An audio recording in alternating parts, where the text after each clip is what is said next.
மத்திய அமைச்சர்களின் நேரடி குற்றச்சாட்டுகளுக்கு முதலமைச்சர் ஜெயலலிதா பதிலளிக்காதது ஏன் என்று திமுக தலைவர் கருணாநிதி வினவியுள்ளார்.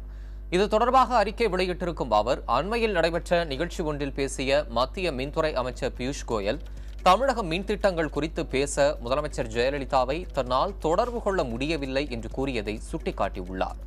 அவரைத் தொடர்ந்து மத்திய அமைச்சர்கள் பிரகாஷ் ஜவடேகரும் பொன் ராதாகிருஷ்ணனும் முதலமைச்சரை சந்திக்க முடியவில்லை என கூறியிருப்பதை கருணாநிதி நினைவு கூர்ந்திருக்கிறார்.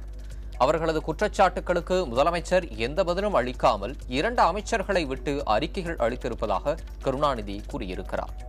ஜெயலலிதாவை அவரது அமைச்சரவையில் உள்ளவர்களே சந்திக்க இயலாத போது மத்திய அமைச்சர்களையா சந்திப்பார் என குறிப்பிட்டுள்ளார்.